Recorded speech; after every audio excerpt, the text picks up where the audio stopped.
Good morning. Your Royal Highness, let me begin with you.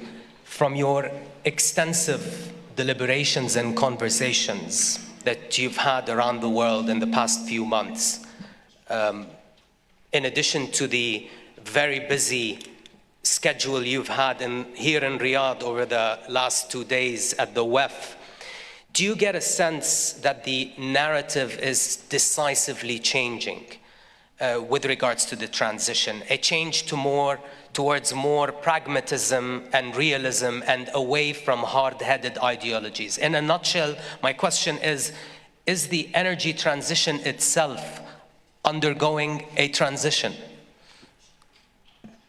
Well, first of all, good morning, everybody. And, I would like to congratulate Dr. Jasser and his team for setting up this meeting, historic meeting, because it was within, as Dr. Jasser was saying, it was within this building and this vicinity. I think the beginning of, or the starting up of the bank was announced here 50 years ago.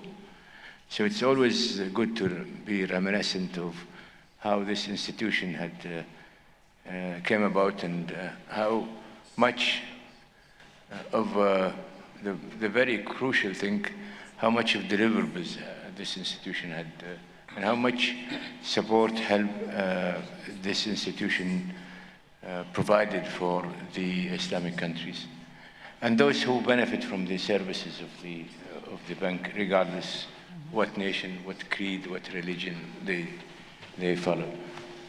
Now, and just a bit of a reminder, luckily, Nasser, you were there in Abu Dhabi somewhere around the 12th of September.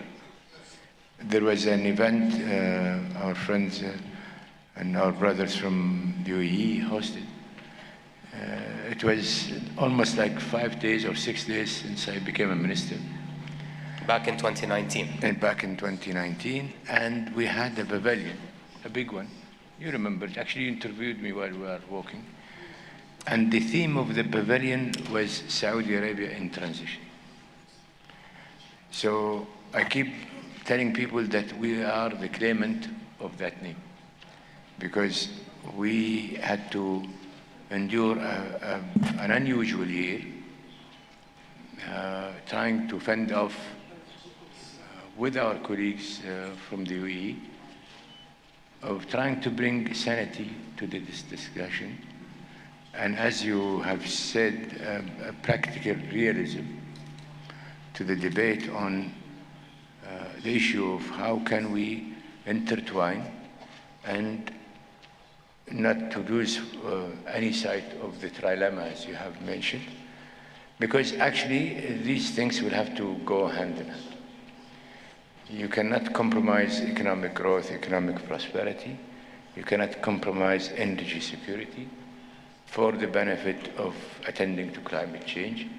Inversely, too, you cannot compromise attending to climate change with being too facetious and too selfish. Not only selfish in what will happen to the world today, but what may happen to the world in the future.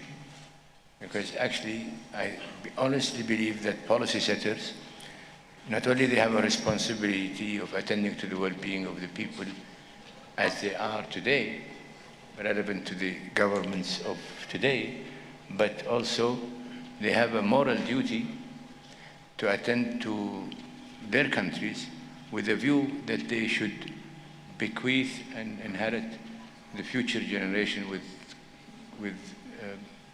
governments, with countries that still has the aspiration and the potential for growth and prosperity, and to be effective in attending to global issue. I'm glad you mentioned that, the notion of global. You know, yes, the last 3 days, and by the way, if I appear during the discussion, if I appear a bit delusional or what have you, it's been quite a 3 days for me.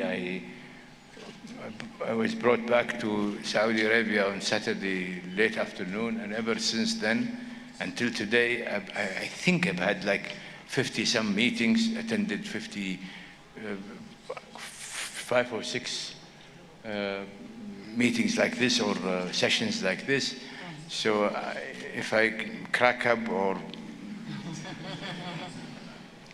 do as one president in the US had done in the 80s, without naming names, he was supposed to go to 3 different events, and he had the speeches in his pocket, and as he went first for his first meeting, he pulled one of the speeches, and luckily he had his wife next to him, so she nudged him by the elbow by saying to him in a very low volume, but it was captured by the microphone, you're using the wrong speech for the wrong audience.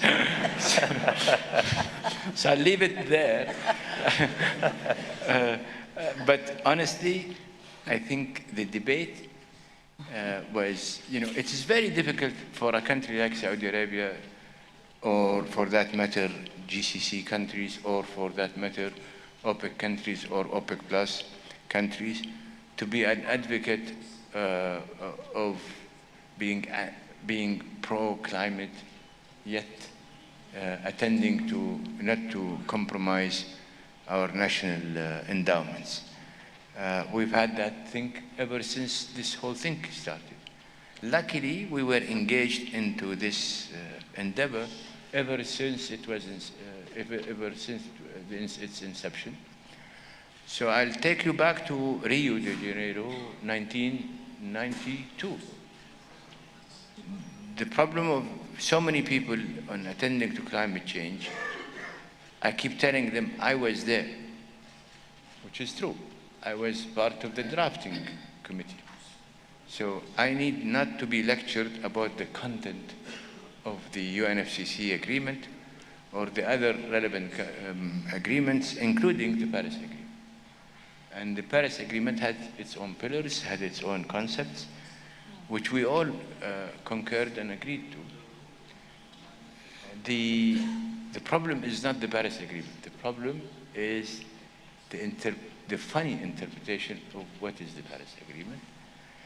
I think I have to mention something that back in June 2021, you were a witness to that, you were participating in that press conference. It was then when the IEA issued the net zero scenario, and that net zero scenario was developed for the purpose of that Glasgow climate change meeting. I think you've given that scenario a specific name. Yeah, I gave it the La La Land scenario. And I'm so proud that I did say that, because I was alone. I remember meeting people in a conference in St. Petersburg. Some of them are big, without naming names, big serious CEOs. They all jumped and congratulated me for saying what I said. I said, okay, what about you? Are you going to speak up or not? But when people are so worried for the purpose of being politically correct, that they are denying themselves or being politically correct, that they will not utter a word.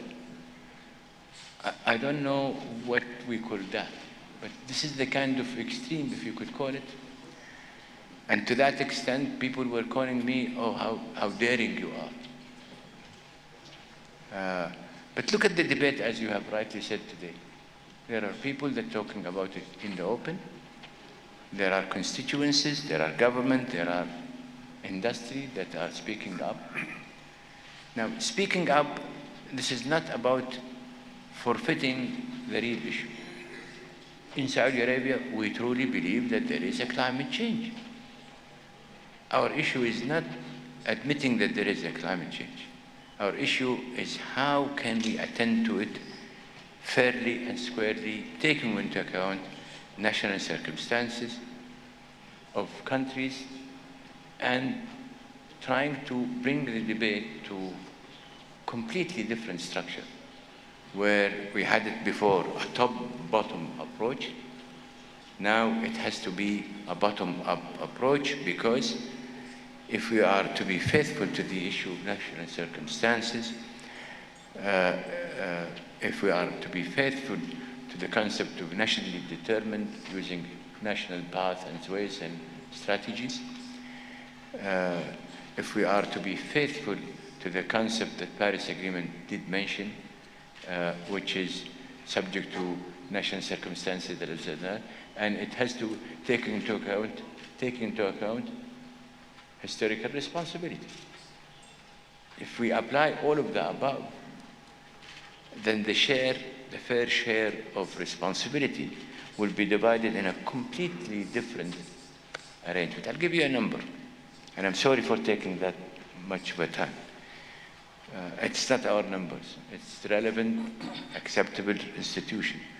I saw a statistic last week.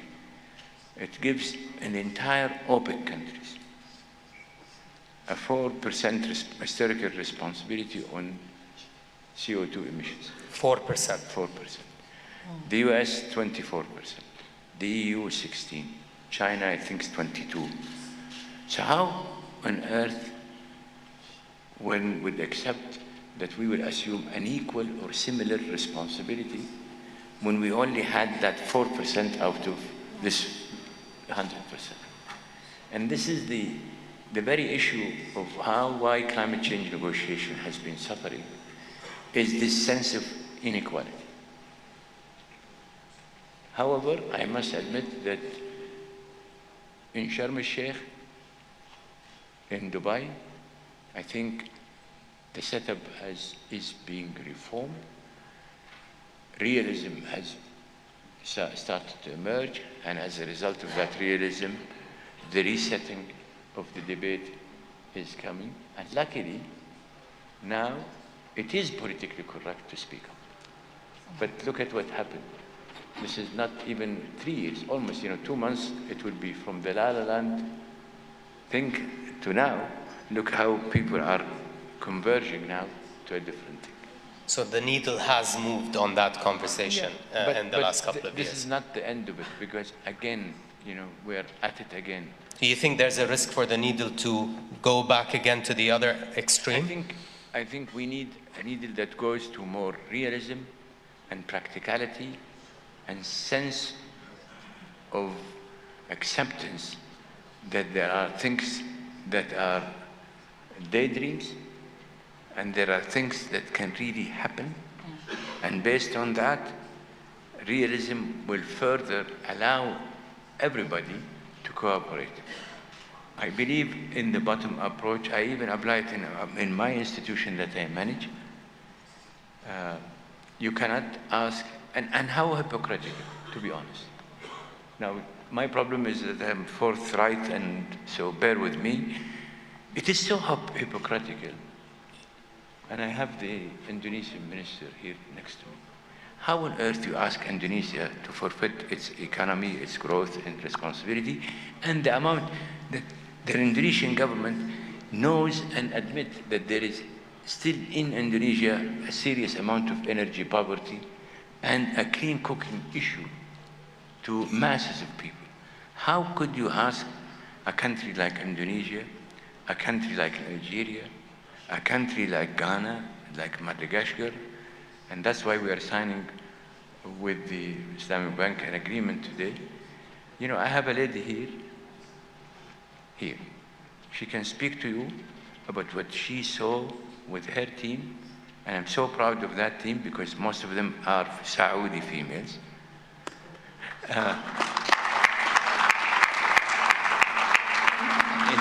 In their first visit to Madagascar, they were hosted by the president and his wife. And they really went and saw the community and saw with their own eye how people in a daily struggle try to make ends meet, which is basically cutting trees, setting fire on those trees.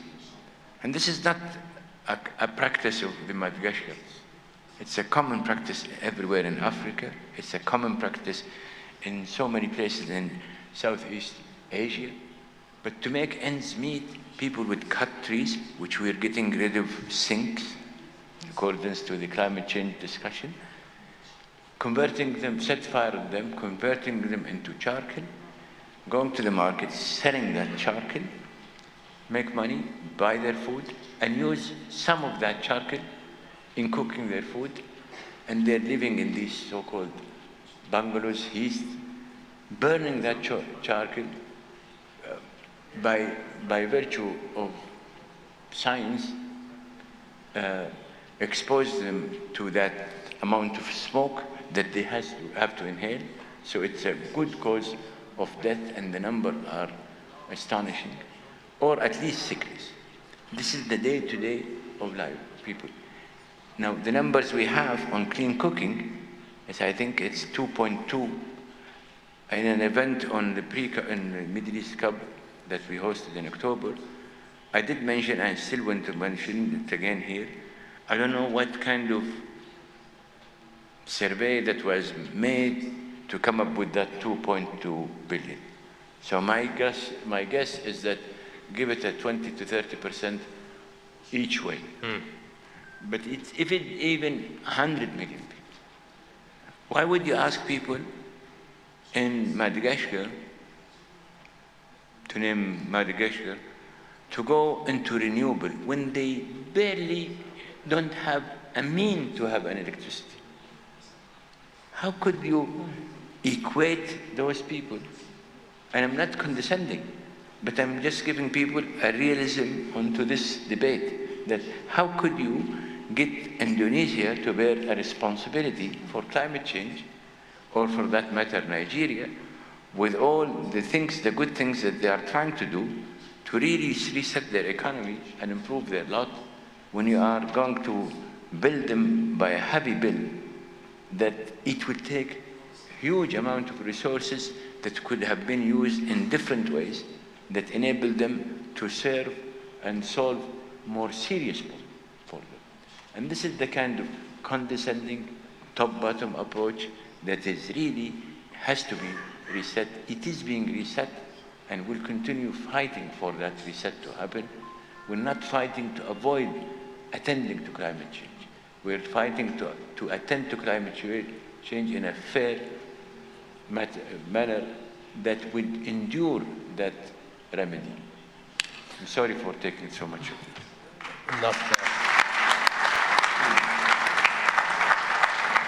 Not at all, Your Highness. But from the questions you've raised, some of the points you've mentioned, I would like to pose these to Dr. Indrawati. Your Excellency, as one of the largest and fastest growing economies, how does Indonesia reconcile and balance its commitment to a fair and just energy transition on the one hand, and on the other hand, to meet the requirements of energy security and your own national development goals? Thank you so much, Your Royal Highness, Prince Abdulaziz. It's really an honor for me to be here, President Al-Jaser. I think the discussion regarding the energy security, sustainability, and affordability, the trilemma that you just mentioned, and how this need to be put within the national country context, while at the same time also taking care of the Earth, which is we all live in the same planet. This is going to be one of the most important public policy challenges. I agree fully with Your Royal Highness regarding each country need to have their own, what you call it, national, both option and strategy, because at the same time, like Indonesia, as you mentioned, that we among the sixth largest economy in the world, and we are growing by 5% in the past 15 years, and want to grow even more. And each 1% growth of our economy will require energy demand, which is 1.5 higher. Because when the people prosperity increase, they consume more energy, and that needs to be satisfied. So the question is, when Indonesia will continue growing and to become a high-income country, and it will continue demand more energy, how we are going to, at the same time, committing ourselves and delivering our commitment on reducing the CO2. For the Indonesia, maybe we are lucky because we have the renewable energy also as a potential source of energy. So the choice is there. We have coal, we have oil, we have gas, we have hydro, we have geothermal, which is 40% of the reserve of geothermal in the world. So for Indonesia, maybe different from other countries which have no choice, we have those choices.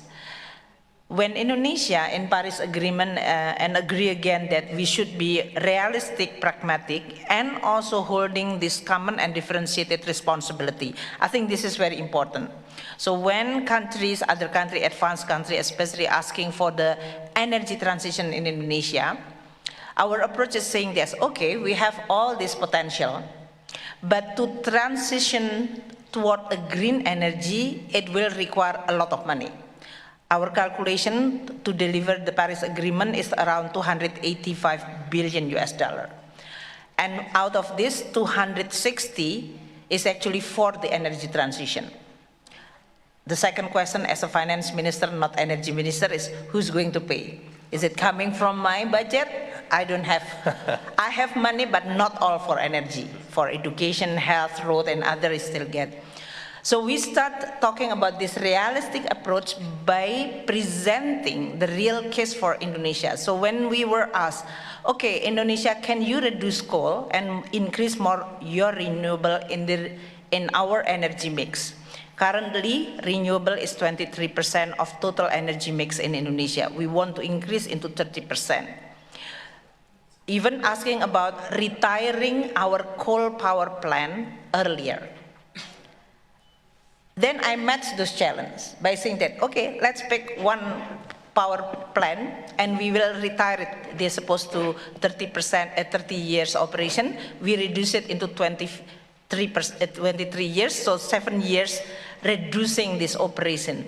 It will reduce this much CO2, but it will cost because the investment is supposed to be for 30 years, now cut into only 24. Who's going to pay for the investor, this 7-year revenue foregone? So with this kind of discussion, Your Royal Highness, I actually putting this by saying to all, especially the advanced country, which is asking Indonesia to be more forceful on cutting more coal, by saying that, okay, it will require 2.4 billion US dollar investment, present value into around $500 million US dollar. That means this is the loss that need to be paid.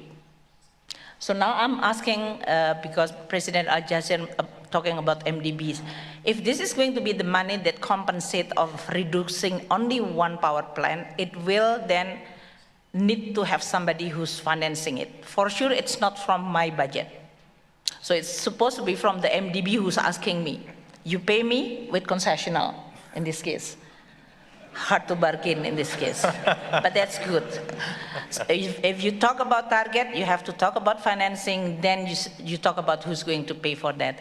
I think with that kind of more realistic, pragmatic approach, we can actually presenting, when Indonesia also was among the few countries who has this just energy transition program, which is announced during the G20, we actually now talking more about, there are a lot of appetite to invest in the renewable energy, but less appetite in talking about transmission and distribution. Indonesia is a very big country, as you can imagine. This is archipelago country. If you talk about hydro, the location of the river and hydro is actually in an island which is far from the source of growth or the demand for energy. So you really need to have to build this transmission and distribution. That's really expensive. So that's also another. Geothermal is also scattered. That will require energy to be transported or distribution, which is also costly. So we are doing more on estimating the real cost of increasing even renewable by actually putting the need of the investment. But at the same time, for the fossil fuel-based energy, we will continue going to use it, because you cannot afford. But even the United States still have coal, Europeans still actually having coal, Germany have a coal in this case, Japan is still having a coal. So the question is actually more on what you're asking to your Royal Highness about the discussion about transition, which is need to be transitioned in a way, transform it. So we discuss more on a pragmatic way in order for us to be able to say that fossil fuel will be still used. If you are going to introduce energy to carbon capture this fossil fuel, this technology belong to which country or which parties? Are they going to be accessible at what cost? Again, as a Minister of Finance, I'm going to ask who's going to pay for that cost for capturing the CO2 for the same fuel, energy, fossil fuel. I think Saudi and Aramco, I heard from Minister of Finance Al-Jadaan mentioned that your CO2 emission is much lower than the average other the energy. That can be a very, very good benchmark for many other fossil fuel. But for renewable, you still need a new investment. So for Indonesia, reconciling these three, that is affordability, sustainability, and security of energy, we are going to put it not in a trilemma will come up when there is no money. But if you have money, you can afford to have these three objectives. The question, the money is there, so who's going to channeling it in what term that we are going to be able to design a sustainable energy, which Indonesia has a lot of potential, renewable. Sustainability will be achieved, but the just energy not necessarily, because I think the concept of just is actually not saying that, hey, Indonesia, you develop renewable and you just close your fossil. That will not be just, because it will imply a huge cost for the country, as mentioned earlier. So we really discuss more on the costing. And then affordability is another thing. Sometimes we are dealing with the coal, which is very cheap, or gas, which is also very cheap, comparing to, for example, hydro or solar and others. The cost can be like front-loading bigger, but can be sliding. So the question is how long you are going to invest until you reach the cost per kilowatt hour, which is comparable. That kind of thing, the debate can be put within the context of a concrete and realistic, as Royal Highness mentioned earlier. Realistic because we put on the table with the current technology, this is going to be requiring to transition Indonesia toward more energy sustainability, but also not compromising the security and affordability of the energy. Thank you, Your Excellency. Dr. Al-Jasser, when you're looking back on a half a century of developmental work and developmental footprint, how does the ISDB view the interlinkages between the energy sector and the wider development priorities? And in that respect, how important is South-South cooperation, which you've mentioned in your opening remarks, and the solidarity between these countries moving forward in light of the global changes taking place? Thank you very much.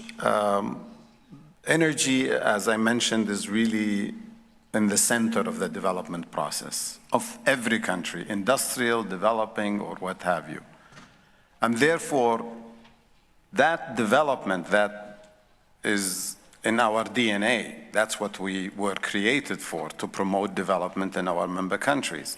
We know it's not going to take place if there is no energy, or if energy is so expensive that it is beyond the reach of these developing countries and their productive sectors.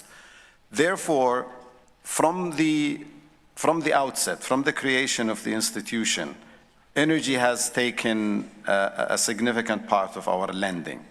We have lent about $73 billion, actually, which is about 40% of our overall lending to energy.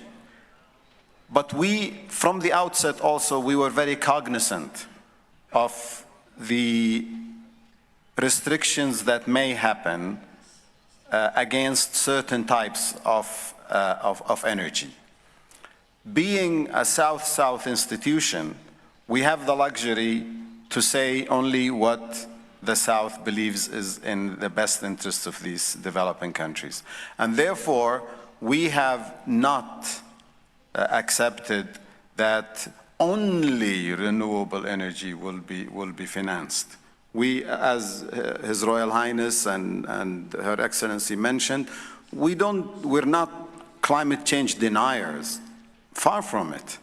But it is really how do we help these countries achieve their own development goals without sacrificing more important things.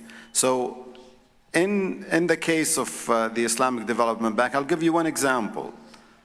There is a pipeline that is supposed to carry gas from Nigeria all the way to Morocco and then across to Europe. Many MDBs were not able to come and finance. We financed the feasibility study. If we were not a South-South institution, if we were not independent in our view of things, if we are not aware of pragmatic elements involved in this process, we would not have been able to do it. We have been very big in financing. For example, today I had the minister from Tajikistan, and we were talking about the Rogon Dam, a very important project. It's very environmentally sound, and it has a lot of developmental impact. Okay, they want to do it, and they can afford it, so we are willing to help them. But we are also there for others that may have other sources of energy in their countries, and they want to develop them. We will be there with them side by side. We're not going to tell our member countries, I think as was mentioned earlier, okay, you can burn, you can do logging, you can burn all the wood in the country, or you can, okay, your population can continue to use animal dung for cooking and all of that. We're not going to say that. We're going to say development is paramount, and it has to be, and the energy transition has to be fair and has to be doable for these, especially the poor countries like the Madagascars and the others that have been mentioned. Your Royal Highness, so Dr. Al-Jasser just mentioned an important note, which is countries need to be able to fully capitalize on their natural endowments in order to meet genuine local development needs. Now, throwing in some numbers here, looking at the US and Canada, for example, their oil and gas production, ladies and gentlemen, has grown since the year 2000 by almost 90% to more than 40 million barrels of oil equivalent per day, 40 million. Today, the US is the largest oil and gas producer. It is the largest LNG exporter. And in 2022 and 2023 combined, the US has led the world in approvals for oil and gas projects in terms of barrels of oil equivalent of reserves. Yet some countries are being told to keep its natural gas in the ground, particularly in Africa today. So, shouldn't these countries lead by example? Or, Your Highness, American freedom gas is halal and African gas is haram?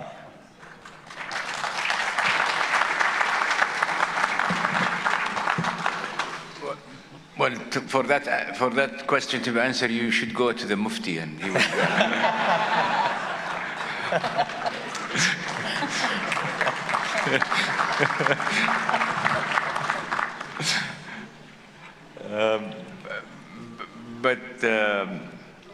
Yeah, all of this nuance goes into the kind of, if I could call it, the intellectual dichotomy that people live with in a day-to-day basis. It's the agony, again, it is all emanating from a condescending culture. I keep mentioning it yesterday. I mentioned it in another event a year or two. I think I mentioned it. It's this so-called, with all the respect to our friends from Egypt, it is this pharaonic concept, which was mentioned in the Quran. I make you see what I see, and I lead you to the right path. And this kind of condescending approach, mimicking what I have mentioned yesterday, you know, it could be emanating from some sort of a religion, a dogma, which differentiate people between being a believer, as I said, I think 2 days ago, or a non-believer. And if you are a believer, you will go to heaven. And if you are non-believer, you will go to hell, and you will be burned by unabated fossil fuel. This is the kind of this is the kind of attitude. However, it's been, as you have rightly said, it's been resented, it's resentful, it's been challenged, it's been, and again, it's been demeaning for people to be constantly pressured and cornered into having to either to accept or you will be challenged in some way or another. But Your Royal Highness, can we call a spade a spade? Could it be just plain racism? Someone has to say No, I'm not getting because, there. I'm not. Because it's really, some people, you've lived in poverty, you can continue to live in poverty for a few extra decades. But then Is that it? Then you're drafting me to borrow from Martin Luther King's speeches, and I've got a dream and what have you. So we're gonna get there too. No, I think it's a sensation that people are still believing that the old days have not gone and passed. And the fact that you have African countries, Southeast Asian countries, Middle Eastern countries, all of the above, Latin American countries, are not truly conscious of what is good for them and what is important for them. And their negotiating skills are limited, and their technical competence is minute. And because of that, one can exert pressure here and there and move people to what I would call it, pushing people to the herd mental approach. I lead and people follow, and I put what I keep calling it the lollipops, and these lollipops are sufficient to keep. Some of it has happened, unfortunately, and people get accustomed to that. And one of these things, which I feel extremely sorry for, is the very issue that people fought for 30 years, 32 years, 31 years, ever since Rio de Janeiro summit. The concept of loss and damage was recognized. And mostly African countries put the fight over 31 years of having people to recognize that concept. It only happened once in Sharm el-Sheikh, and luckily because it was hosted by Egypt, and because Egypt is part of North Africa and part of Africa, so at the last minute, they had to concede to put together a language that says we will address it in the forthcoming COP. And you know what happened? Just before the beginning of COP 28, all of a sudden, to be honest, discussed, it was agreed that there will be a fund that will be created for the amount of $600 million, with all due respect to the World Bank, to be managed by under chapter, whatever they call it, which is managed by the World Bank, which means associating it to that chapter or that arrangement, the bank will take 25% of that amount for management of the fund, which leaves the whole thing to have merely 450 million. I remember Wall Street banks will be envious of that management fee. I remember people were talking about billions. And I have yet to discover what happened, that people all of a sudden compromised this and ended up creating a fund for really nothing more than 450 million.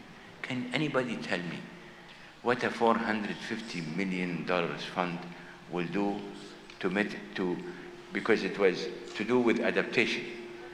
How countries in all these regions would benefit from a $450 million fund to enable them to adapt to climate change? I don't know. So I have to say it also, that there is deficiencies from our side, the like-minded group, the African group, the Asian group, for having to fend off for our own interests. And if you don't, you will be compromised and you will be swallowed. And that's why through this forum, I urge people to bond and work together, because clearly one of the things that we did when we first, we were the first to get engaged on this climate change negotiation. And to this present time, 3 of the people that had negotiated and been part of that negotiation are, one of them is actually a current minister in the Saudi government. The very thing that they put in the fair early going is the principle that all decisions have to be done by consensus, is the savior of the day. And I have to be proud to say that it was Saudi Arabia that fought like hell to induce that language. We were the only people, more or less, attending this meeting viciously. It was held in Geneva in late 80s, early 90s, and they would have this meeting continue 24/7, 24 hours. So we even had to bring more resources to ensure that somebody will be present, where you have something physical to say, I am representing Saudi Arabia, where if they come and start discussing things in a very funny or issues, he will be able to go and alert working people to come. But this is the kind of tactics that they use, which is 3-4 days continuous negotiation. Had we not imposed that language, I don't know what would have happened. Dr. Indrawati, let's talk a little bit into the specifics, into the mechanisms of financing the energy security. The theme of energy transition was one of 3 priority areas for the Indonesian G20 presidency in 2022. And in the Leaders Summit of G20 in November of that year, Indonesia launched the Energy Transition Mechanism Country Platform, the ETM. Could you please describe to us the main features of this initiative and how does it contribute to promoting the fair and just energy transition in the country? I think this is one of the very important development, but also strategy, and for Indonesia to first making sure that our own interests on energy security and affordability can be implemented. And at the same time, also we know that the global and geopolitics, as mentioned by His Royal Highness, is becoming one of the contexts that need to be managed. So we cannot totally ignore, as President Al-Jazeera mentioned, the source of funding of the development can come from many different sources. So for us, for Indonesia, how we are going to pursue this energy security, affordability, and sustainability at the same time, while also making sure that the financing is there. One of the initiatives during the G20 presidency of Indonesia is the just energy transition, in which for many advanced countries, they promoting more the just concept. For us, we also say that it can be just, but we cannot affordable. If it is not affordable, it will not be delivered. So we put the word affordability within the three concepts of affordability. Affordability for the people to be able to get the energy which is cheap enough. Affordable for the business because Indonesia economy will not be competitive if energy too pricey, too expensive. And affordable from the budget of the government because we sometimes provide subsidy and incentive for any development, including renewable or even fossil fuel and so on. So we are discussing on that. Then the JETP was announced with 21 billion US dollar. But just like His Royal Highness mentioned, in many of the events, usually you love to announce something, especially with the big number, although this one on loss and damage is not even 1 billion. But I've been in many of the UNFCCC meeting in which they always say that, oh, there are trillion of money there. And I always said as a finance minister, I don't need those trillion. I need 100 billion, but real. It's not only speech, but really real. So for example, like energy transition in Indonesia will require 265 billion. This is including for the transmission, distribution, renewable energy, and also the technology to carbon capture for the fossil fuel. So we are discussing about this energy transition mechanism country platform that we announcing it is actually a mechanism for Indonesia to present to so many stakeholders. MDBs is there. There is World Bank, ADB, AIIB, Islamic Development Bank, they are all within those. We also see an interest from the private sector, like investment bank. We also see philanthropic, like Bloomberg. We also have, for example, like the Amazon and other Rockefeller Foundation, which is they want to also play a role in this. And we also have a private sector, both domestic and global. So for us, in order for us to be able to discuss, as mentioned by His Royal Highness, the ability to negotiate and the competency to protect our interests within this context of global politics is very important. I agree fully. And that's why, in this case, within the Ministry of Finance, we try to continue developing both understanding the subject that we are discussing, but the financing need to be within that context, because sometimes those who can negotiate on a technicality is not talking about the financing side. So this is become one package. This energy transition mechanism country platform providing those platform in which this is the manager of the ETM is the special mission vehicle under the Ministry of Finance. So we can protect any negotiation which is then have the financial implication, making sure that this is not then become the burden of our budget. Because the easiest way is just, oh, I want that program, this program, and then suddenly the bill coming to the Ministry of Finance. And suddenly we see that if you are getting this bill, it will competing with other development objective and goal. So with this ETM, we were able to then providing a level playing field and platform to discuss. For example, I mentioned earlier, if you want to talk about retiring coal, this is the price that you have to pay. Who's going to pay it? If we are going to develop more renewable, this is the price that we have to pay, and who's going to invest? This is maybe more investment appetite on that. But if we talk about Indonesia is now just recently finding the new biggest gas reserve, and that will then need to be developed. It is very hard to find the financing because, as mentioned, the global context is becoming a little bit less appetite on that.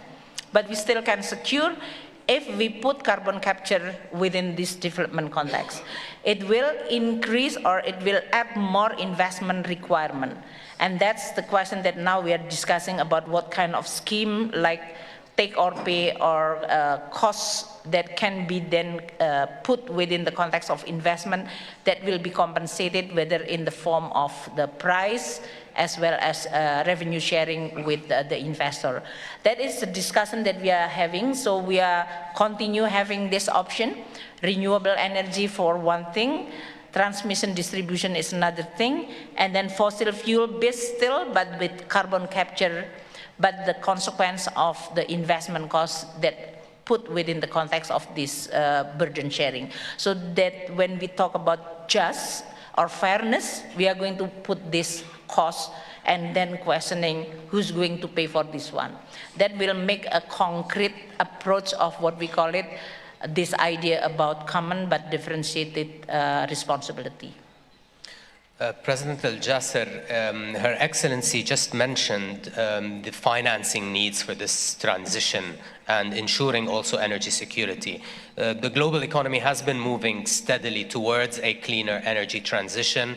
Global developments are shaping up accordingly. As the demand for energy investments, both in the green space and in hydrocarbons, are on the rise, what could the future role of MDBs like the ISD in addressing the financing gap that is out there faced by many developing countries? First, I want to thank His Royal Highness for providing a voice for the voiceless. Because for a long time, the poor developing countries did not have their voice heard. They did not have the platform, they did not have the champions. Now I think there is, thank you, Your Royal Highness. And I can assure you the Islamic Development Bank also has been at the forefront. We are very active within the international community, particularly of MDBs. The head of the Islamic Development Bank is a member of the heads of MDBs, and we meet frequently now, and we make sure that that view is heard. And also, we like to explain that it's not just the titans, of energy producers and energy consumers that are really the issue. The issue is that family in Africa or in Asia or in Latin America that barely can find the cooking fuel. Because if we don't bring it to that level, then people will not sympathize with us. They would think that, yeah, they are fossil fuel rich people and they're just trying to, to protect them. No, we're talking about lives and livelihoods.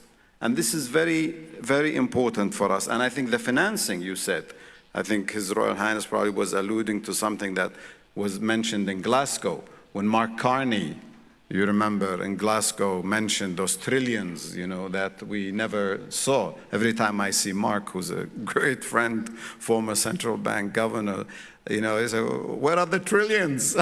Oh, they are in the banks and the institutions.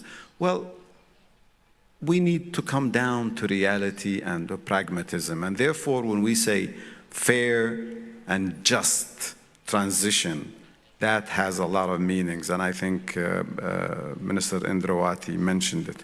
So we will provide financing within, of course, our abilities, and we do it with also all of the other Arab lending institutions. There is the Arab Coordination Group. We compare notes, and we go out and we finance some of these projects, like the hydro dams that we have financed together. And that helps a lot with the transition and with the creation of sufficient energy to fuel these economies. But we will never have enough amounts of money. And therefore, the transition has to take that into account. Hopefully, those who created the problem in the first place will wise up and maybe contribute more through their institutions, and not to prevent those countries with fossil fuel resources from developing those resources, because usually they are doable, but if you don't get the financing, then the energy will not be there and the development will not be there, so it's a lose-lose proposition. Thank you, Your Excellency. Your Highness, the world is facing the prospects of a quick and costly transition to a low-carbon energy system. At the same time, recently, just to look at some of the recent news, the West has been warning China not to flood the world with cheap, clean energy exports. So are we now drawing the line on energy transition when it could hurt the bottom lines of some certain industries in Europe or the US?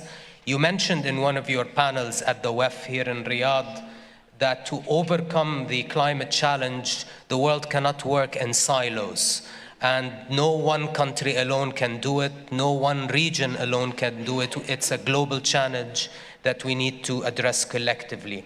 So the question is to you, Your Highness, with the rise of the geostrategic competition and the global trade fragmentation and protectionism, what is the fate of this whole green transition? How does it impact it? Well, can I just remind people of a data that I forgot to mention? You know, you talked about production of oil and what have you. Do you know that we are second to, I think, Norway when it comes to Scope 1 and Scope 2?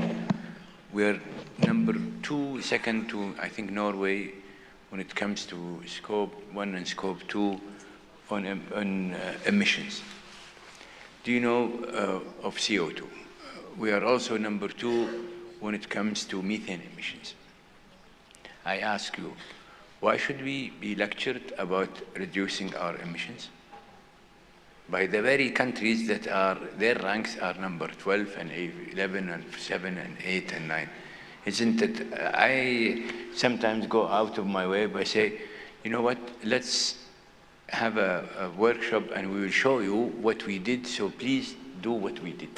So you don't talk to us about doing something that we've already done, while your rank is way low. In fact, at the pre-CUP, I did mention it before 60 ministers and so many NGOs, and I think there is a record for that.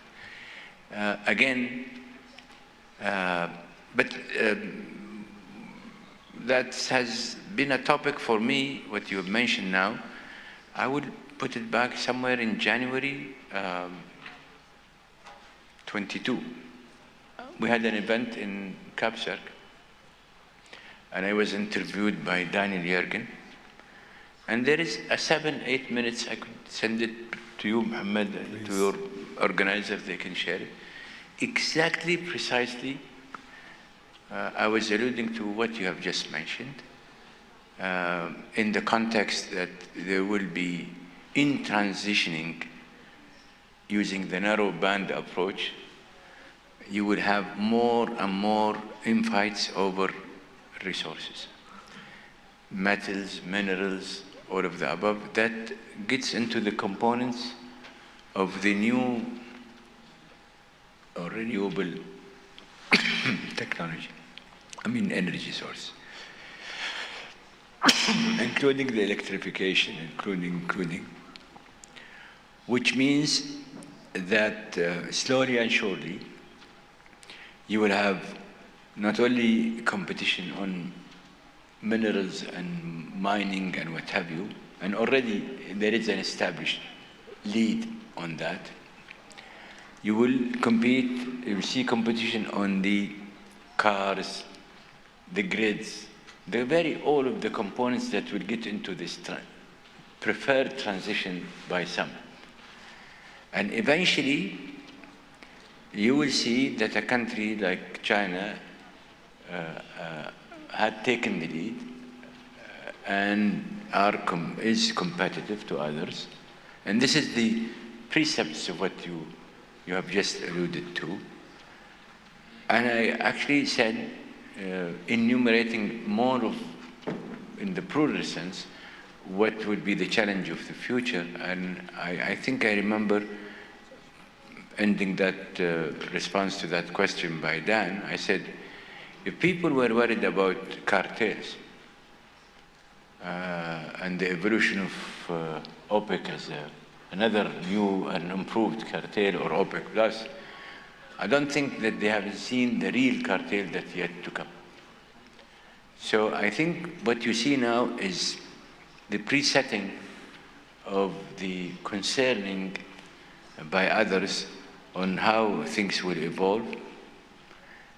Unfortunately, the remedy is border taxes, this and that, incentive programs that are exclusive. So yes, I did mention in that intervention with Daniel that the word may go into silos.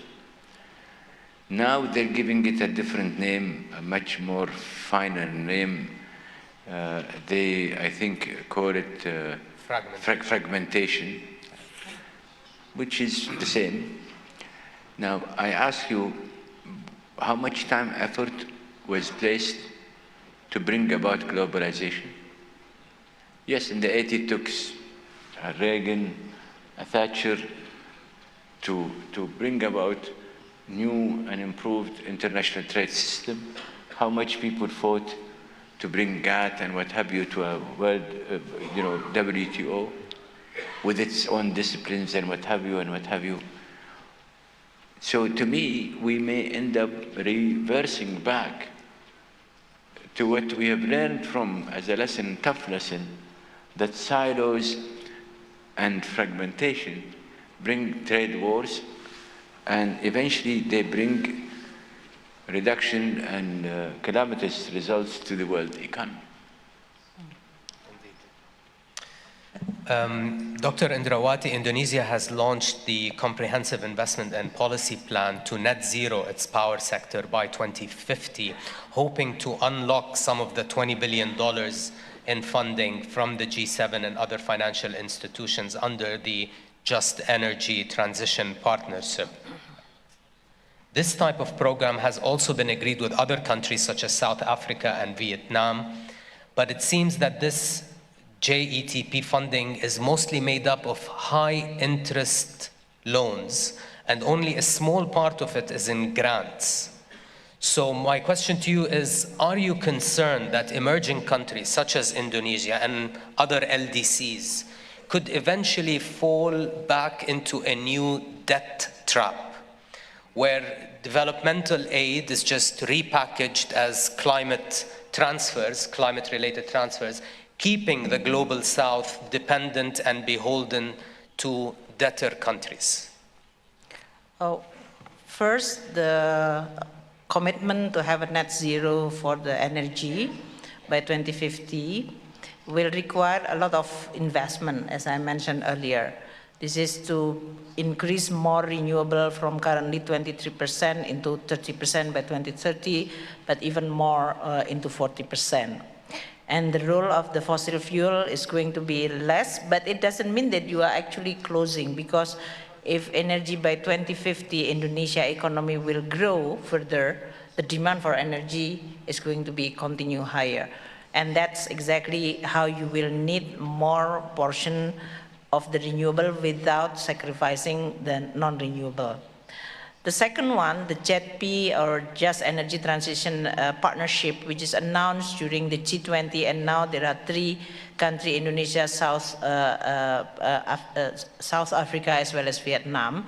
I think we have a different in terms of what is the framework means for each country. For Indonesia, 21 or 20 point something billion, 20.6 billion of this Just Energy Transition Mechanism, 50% is public, 50% is private. On the private, meaning that it is commercial. And now with the interest rate globally, which is higher for longer, that's definitely is going to have a cost much expensive. For the public sector, not necessarily all concessional, just like in Islamic Development Bank and ADB World Bank, they have which is non-concessional and then concessional. The grant is actually very tiny, only 300 million out of this 220 billion. So your question regarding whether this is going to add more debt burden for a country, Indonesia on the debt policy as well as the policy on fiscal has been very prudent. In the past 20 years, Indonesia not allowed to have a deficit more than 3% for each fiscal year, and the total debt should not exceed 60% of GDP. that put Indonesia, even after pandemic, our debt to GDP now is only 39% of GDP, and the deficit has been declined from 6 to 1.6% last year.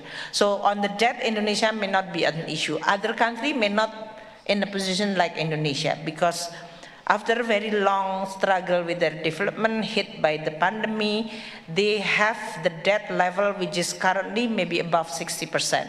Some even developing countries already reached 90%, that their budget revenue will be only paid for their debt service. So they don't have fiscal space anymore.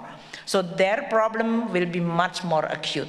I don't think in this case, when you talk about affordability of this climate change agenda, whether you are talking about adaptation or for in Indonesia, we need to also do the mitigation, they have the money and fiscal space to do that. So that's why for them, they need grant.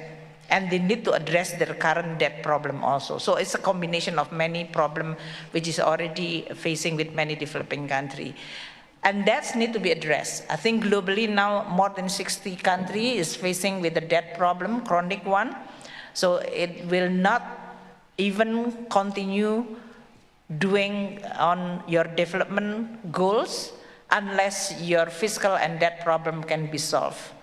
But for Indonesia, we have a different fiscal situation, although I must say that it doesn't mean that we are complacent with this situation.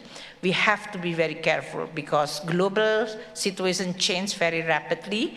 As I mentioned earlier, also with geopolitical fragmentation, that's create a disruption on a trade, investment, as well as the appetite to invest. So Indonesia have to be continue very vigilant and careful in managing. But I think we have still an option for this kind of situation. On the JETP, as President Al-Jazeera mentioned, when the G-funds and those private sector which is talking about trillion, so we put it within this JETP and they committing about 10 billion.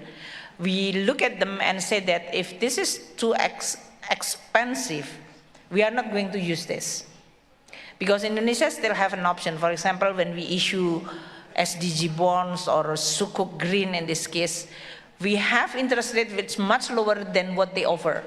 So why we have to take this money which is actually much more expensive for the agenda which is not benefiting only Indonesia but also the world. So these are all usually the question. Not to mention that many of the carbon reduction cannot be capitalized. There is no carbon market which is robust yet. What does it mean for Indonesia to continue maintaining the forests and get all this carbon credit but cannot be capitalized?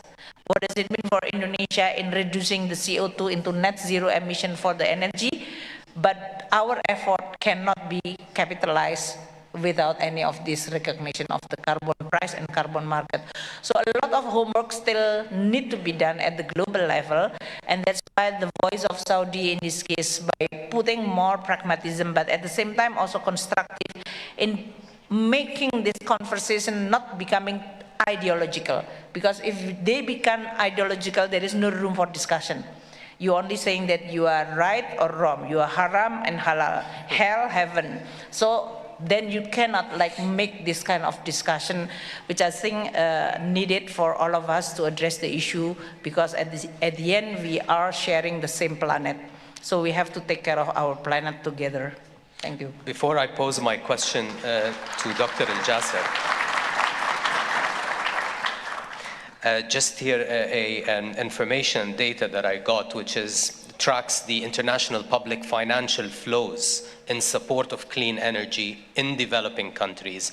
These flows started decreasing before COVID and continued to do so in 2021.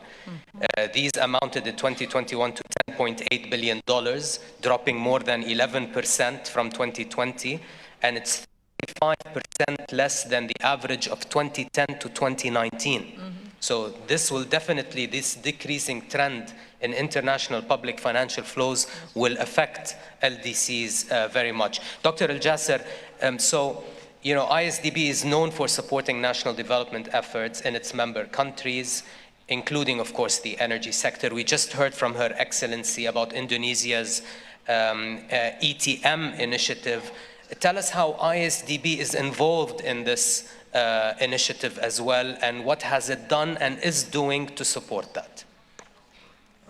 Thank you very much, and I'm cognizant of the time, Yes. particularly that His Royal Highness and I will be witnessing the signing of an agreement.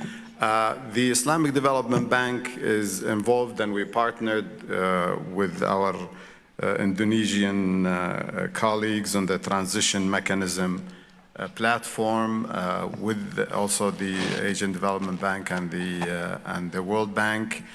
And we're engaged in other forms also of financing. We are, as you know, we're very much also focused on projects that use energy efficiently. For example, we have a train in the Senegal, we have an electric train in Egypt, we have the hydro plants, be it in Pakistan, in Turkey, in Tajikistan also. We are involved in all of these areas to smooth the transition for our member countries into a more sustainable energy mix. It's not easy. The financing is not sufficient, and those that have the wherewithal, if you will, are not really being generous enough. I mean, they're generous with their lectures, but they're not generous with their assistance and help for the member countries. But we're doing well. I think our member countries are keeping their eye on the ball, that development is the most important thing. And we use the instruments available. Her Excellency mentioned the sukuk, for example, the green sukuk. That is one of the innovations that we've had. Anytime you have a green project, you can issue sukuk against it. Once you have those green sukuks, you can create green assets against it. And then you have a virtuous cycle triggered into the process, and we're already there. This year, for example, is going to be a bumper year for us. We're going to be issuing $6 billion of sukuk. Some of it will be green sukuk. So those will help our member countries, and this is our way of helping and not waiting too long to bring about that change. Thank you, President.